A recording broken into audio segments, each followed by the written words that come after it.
how appropriate to conclude our 4th season of A Taste of History right here at the White House. We visited and cooked at the homes of the first 5 presidents and had a lot of fun in the process. Step back with me to remember the remarkable meals I've prepared and the legendary founders we've honored for A Taste of History.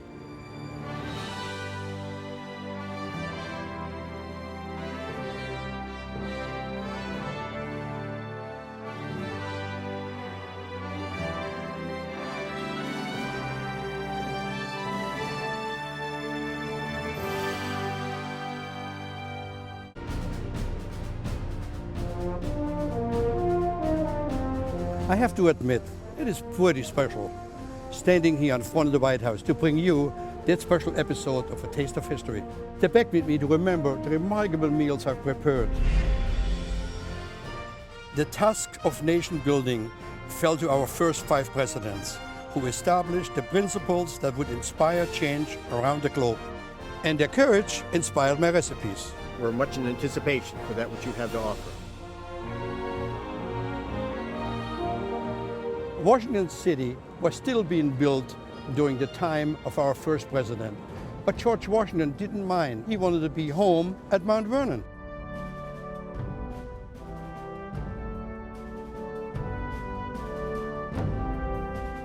This is the piazza at Mount Vernon.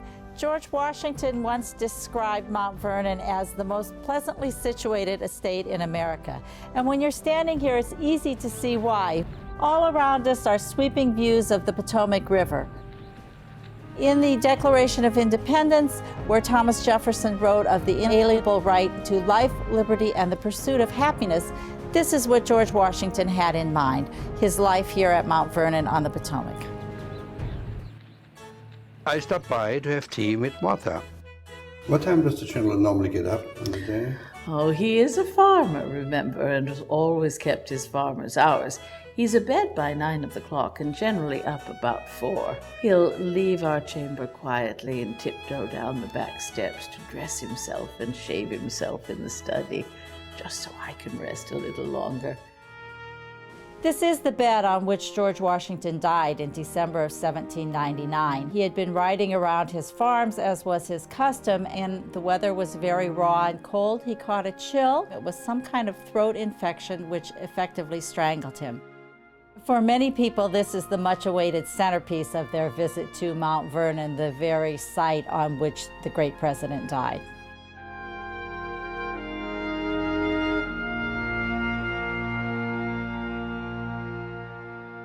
For the first recipe today, I'm doing something that is forgotten in our diets. A lot of French restaurants still serve it the world over, but it's something that kind of got out of style, and it's a beef marrow. What you want to do, you want to clean the marrow by just taking a paring knife and kind of scraping off the excess. Then you want to put it in salt water for at least ideally a day or 2.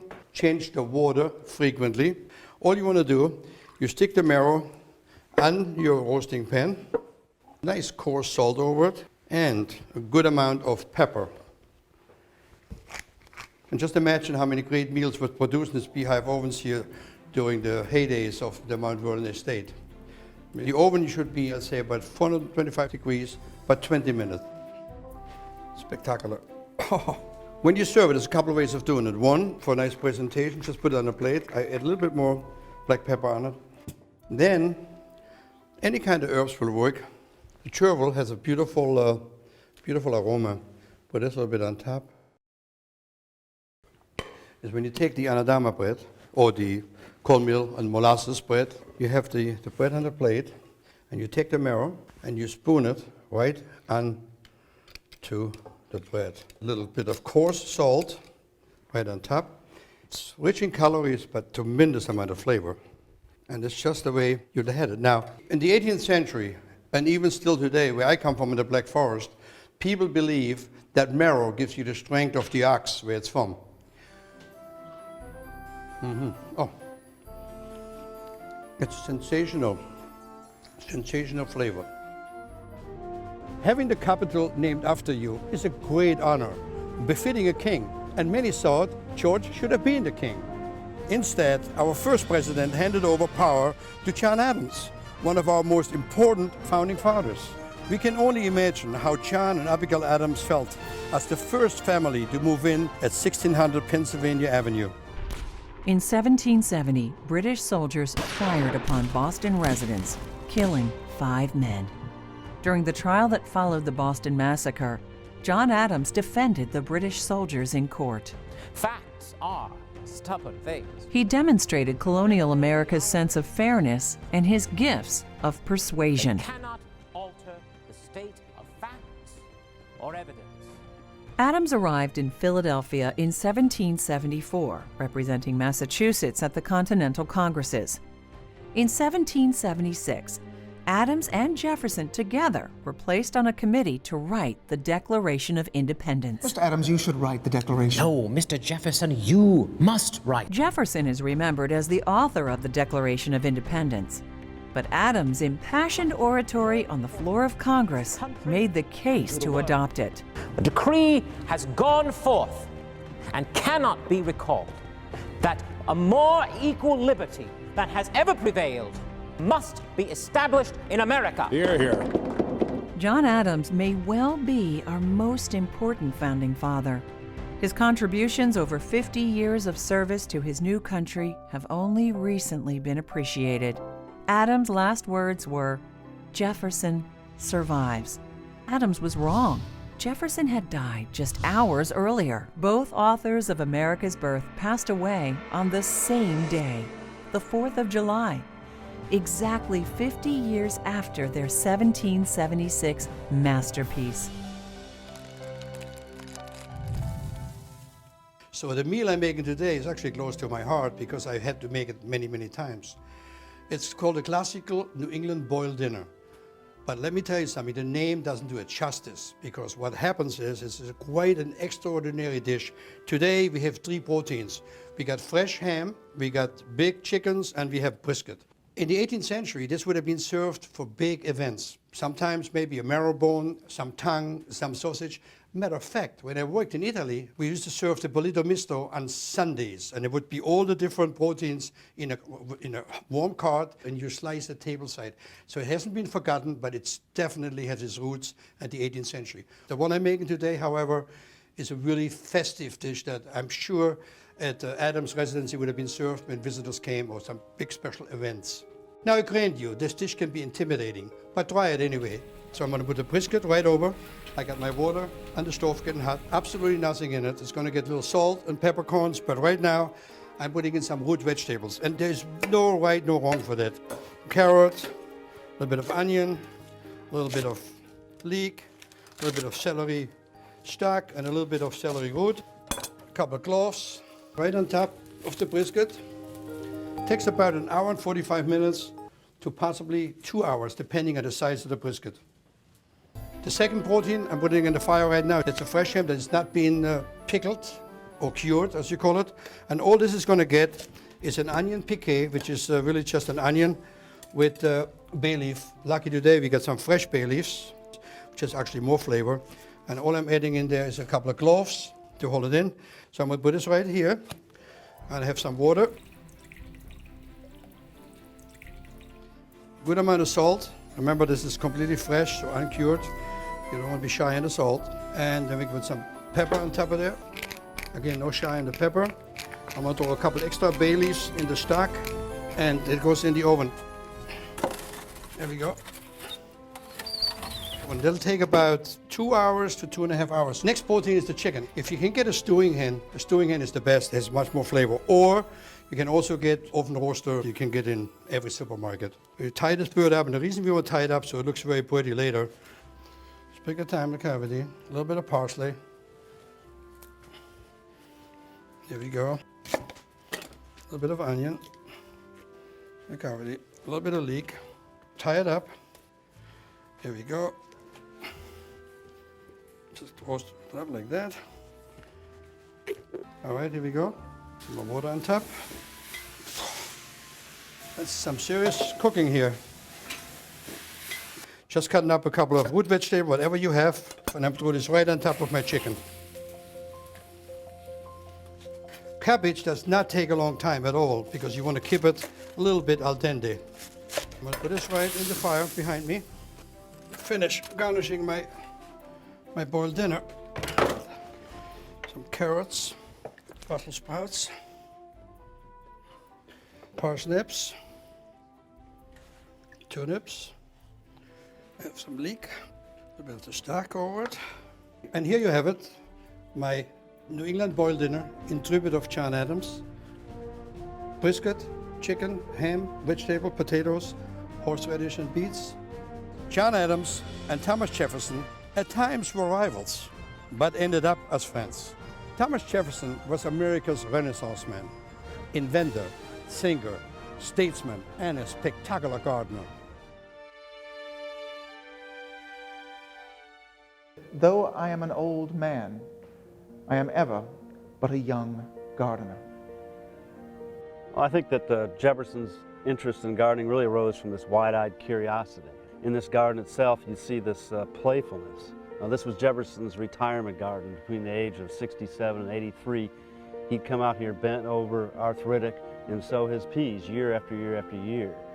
After my presidency, we leveled a 1,000-foot plot for a garden. I separated it into sections, and over the years, I grew over 70 different basic plant varieties, but within those varieties, I constantly experimented. I had 25 different kinds of peas.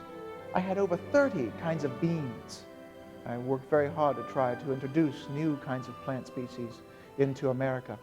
Jefferson believed this holistic balance between the wild nature on the one hand and the cultivated garden. He believed they could coexist. And unfortunately, sometimes today we think of gardening as being like war. So it's nice to fall back upon Jefferson's balanced belief in that relationship between the garden and nature.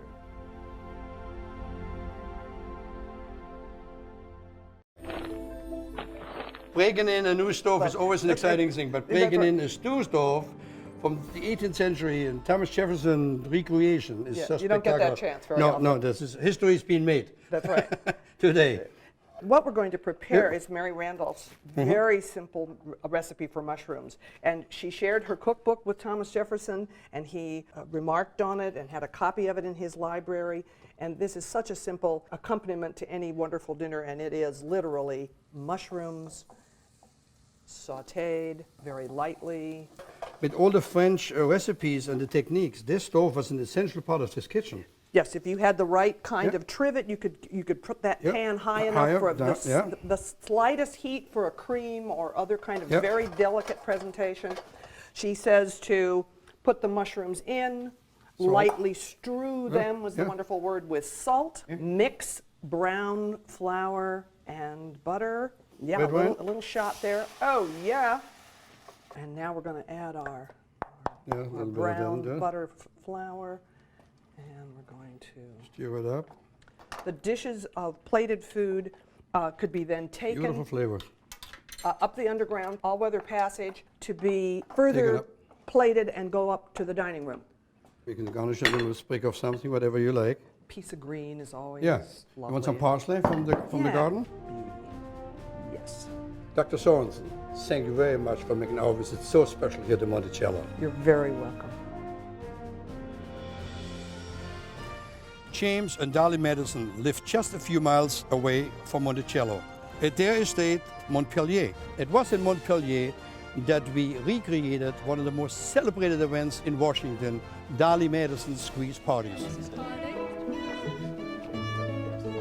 I want to thank you all for coming. You must eat heartily, for the table is laden bountifully. What I've discovered over time, I have my own very special recipe for hap and chan that I'm sure once the people here have had it, they're never going to go back to theirs, guarantee you. All you're going to do is your leftover ham that you cannot finish, cut in a small dice, build with a half a stick of butter in my pan, give me the onion and the garlic.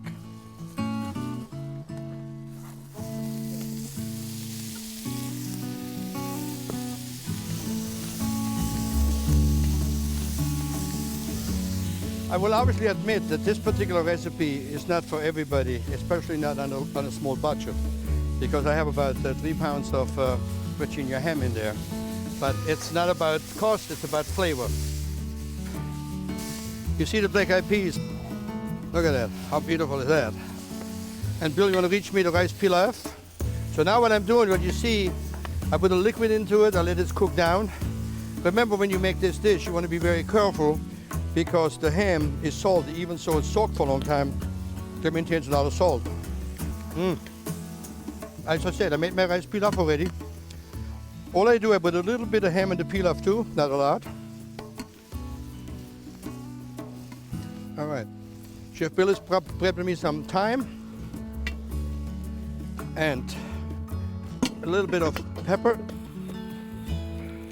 Remembering that I'm using blush peppers because in the 18th century we did not have yellow and green and red like we know today. It was a green pepper that turned out into a blush pepper as it got ripened. In France, thyme is used in many recipes. A little fresh parsley in there, and I think a little bit of chive, Bill, and we'll be done. We just got to let the liquid evaporate down a little bit, making sure that's a meal in itself. And I agree with you, it is a meal in itself. But today, cooking here for Dolley and James Madison's at Montpellier, that's barely the beginning of this fantastic feast.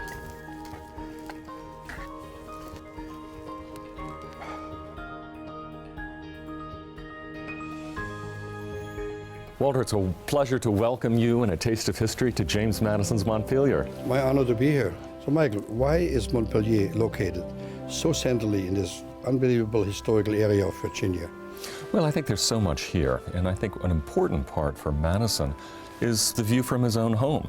You're not only looking west at this beautiful Blue Ridge Mountains, but I think Madison is literally looking into the future of America. In 1787, representatives again convened in Philadelphia for the Constitutional Convention. Although by this time America had won its independence, it lacked cohesion. Each state operated by its own laws, taxed its own people, and was loath to contribute anything to the common good of the country. The men in this room felt that the country was just going off the rails, that the Articles of Confederation, the first Constitution, wasn't adequate to meet the challenges of the day, that what was required was a stronger central government. And that's what they set out to do when they wrote the Constitution, create that stronger central government. From the 55 delegates that met in Independence Hall that May, one of them had worked tirelessly to bring this moment about. James Madison, small, studious, and typically quiet, proved to be a giant when it came to constitutional law. It will be necessary to form a new kind of government, one with the power to tax and one with the authority to regulate commerce amongst the states. Madison was right for the job because he had a very bookish personality and he had studied more about constitutions and how government should work than any other delegate. It was the introduction by Madison of the Bill of Rights and the ability to amend the Constitution, which has made it a living document with so much influence in guiding our lives today. The little town of Charlottesville, Virginia, produced the third and fifth president of the United States. James Monroe and his wife Elizabeth officially resided at their expansive 500-acre home in Charlottesville, Virginia from 1799 to 1823. It was Thomas Jefferson who convinced his friend James Monroe to live right next door to him at Monticello. Mr. President, the first 5 presidents of the United States come right here from the little village of Charlottesville then. Well, it's a happy accident. You know, Mr. Jefferson, long before he put together his academical village, wanted a we-sort group of people together. And Monroe asked Thomas Jefferson to be his mentor in the study of law. I know how you feel about Mr. Jefferson, and so do I, of course, because he gave us our aspirations, after all. James Monroe became the 5th President of the United States in 1817, at a time when America had just declared itself victorious over the British in the War of 1812. For most Americans living in the early 1800s, it was the first time they had ever seen a president. It's estimated that nearly half of the U.S. population, some 4.5 million people, came out to see him. This helped Monroe to become even more popular. His presidency became known as the Era of Good Feelings. He ran uncontested for a second term, the only other time that has ever happened. was for George Washington. Just like Jefferson and Adams before him, James Monroe poignantly passed away on the 4th of July. But if I had to pick a day to leave this earth, I would pick the 4th of July. I think with just a little bit of willpower, I might be able to do that too. Wouldn't that be extraordinary?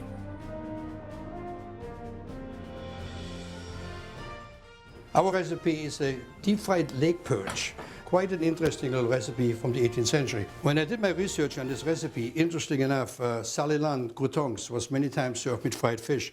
Normally, the salilan is baked in a bun pan that looks like so.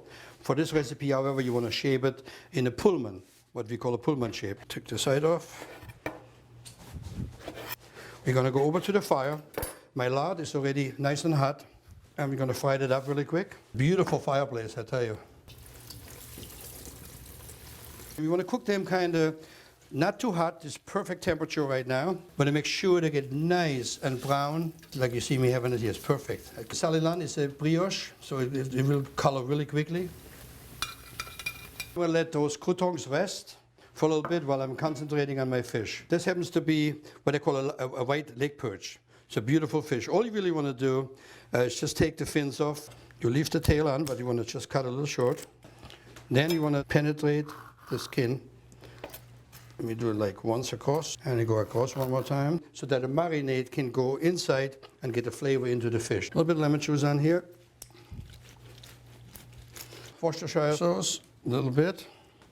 Good amount of pepper. Salt, a little bit, not too much.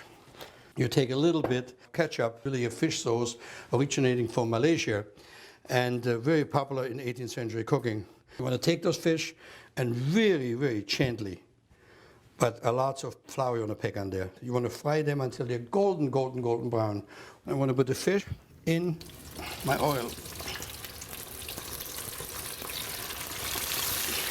You can see the ingenuity of the 18th century, how you have that lever. So now, because I wouldn't want to have it on the fire, I bring it off the fire right over here, where I'm going to keep a good eye on it. Soon as they get nice and golden brown, the fish is done. The interesting part of the croutons they're going to get a little bit of lemon. Remember, lemon, again, was a very, very expensive commodity in the 18th century because it all came from Europe. And then it takes a little fish sauce, just a little fish sauce on top of the crouton, like so. Oh, it smells so good, this fish. Some lemon slices. Lemon was so esoteric, it's also very expensive. I have a little bit of parsley. Mr. Monroe, the fried lake perch and a salilan crouton is served. I feel like I've really gotten to know those remarkable first 5 presidents of the United States and their first ladies. From the White House, I'm Chef Walter Staib. I hope you've enjoyed this very special taste of history.